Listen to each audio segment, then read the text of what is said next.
तो दिल्ली में बीजेपी ने सरकार बनाने की कवायद तेज कर दी है। लगातार मीटिंग्स का दौर चल रहा है, लेकिन सबकी निगाहें इस बात पर टिकी हैं कि आखिर किसे मिलेगी दिल्ली की कमान, कौन बनेगा दिल्ली का अगला मुख्यमंत्री।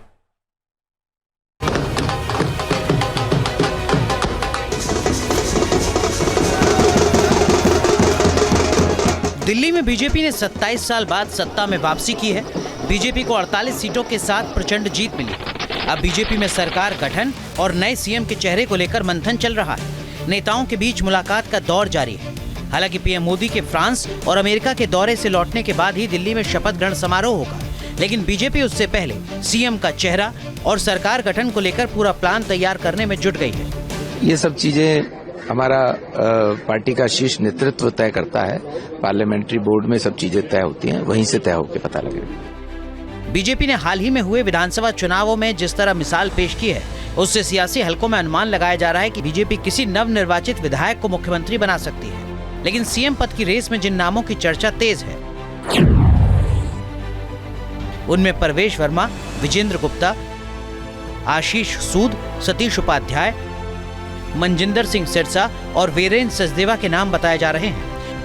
तय करना सब कुछ, और ये पार्टी का निर्णय 48 विधायक हैं, कोई भी विधायक बन सकता है। सभी विधायक पार्टी की नजर में एक बराबर। बताया जा रहा है कि बीजेपी दिल्ली में महिला को भी सीएम बना सकती है और इस रेस में इकलौती चुनी हुई विधायक शिखा रॉय के नाम की चर्चा।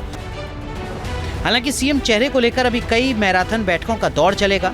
बीजेपी संसदीय बोर्ड और उसके बाद विधायक दल की बैठक में मोहर लगेगी। लेकिन जो नाम चर्चा में है, उसमें नई दिल्ली सीट से विधायक बने परवेश वर्मा पूर्व सीएम साहब सिंह वर्मा के बेटे हैं। 2 बार सांसद रह चुके परवेश वर्मा जाट समाज से ताल्लुक रखते हैं। बीजेपी के फायर ब्रांड नेताओं में से एक हैं।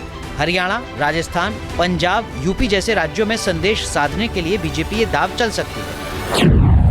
विजेंद्र गुप्ता दिल्ली बीजेपी में वैश्य चेहरा है। लगातार तीसरी बार जीत कर आए हैं। विधानसभा में नेता प्रतिपक्ष की भूमिका निभा चुके हैं। सतीश उपाध्याय बीजेपी का ब्राह्मण चेहरा है। वो बीजेपी प्रदेश अध्यक्ष रह चुके हैं। इसके अलावा राजनीतिक और प्रशासनिक अनुभव के साथ साथ अहम जिम्मेदारियां संभाल चुके हैं। आशीष सूद बीजेपी का पंजाबी चेहरा है। गोवा के प्रभारी और जम्मू कश्मीर के सह प्रभारी हैं। जनकपुरी से विधायक चुने गए हैं। तमाम शीर्ष नेतृत्व तय करेगा, जो तय करेगा वो सब लीडर्स को मंजूर होगा, इसलिए ये कोई इशू ही नहीं है। और दूसरा जो है, उससे बड़ा इशू ये है कि दिल्ली के लोगों ने नरेंद्र मोदी जी की गारंटी में विश्वास किया है, उनकी नेतृत्व में विश्वास किया है, उनके सुशासन में विश्वास किया है। उस सुशासन की इम्प्लीमेंटेशन दिल्ली में भी हो जाए, मैं समझता हूँ ये हमारे लिए ज़्यादा बड़ी जिम्मेवारी है। जो मैनिफेस्टो, जो उम्मीद हमने दिल्ली के लोगों की जताई है, उस उम्मीद पे हम खरा उतरें, वो हमारे लिए ज़्यादा बड़ा चैलेंज है, बाकी की कुछ चैलेंज नहीं। दिल्ली में सीएम चेहरे को लेकर ये भी कयास लगाए जा रहे हैं कि दिल्ली के सांसदों में से भी किसी को मौका मिल सकता है। फिलहाल बीजेपी में मीटिंग का सिलसिला चल रहा है। दिल्ली की कमान किसे मिलेगी, माना जा रहा है कि ये पीएम मोदी के विदेश दौरे के लौटने के बाद ही साफ हो पाएगा। Team news nation. News nation अब व्हाट्सएप पर खबरों के ताजा अपडेट के लिए न्यूज नेशन के इस QR कोड को स्कैन करें।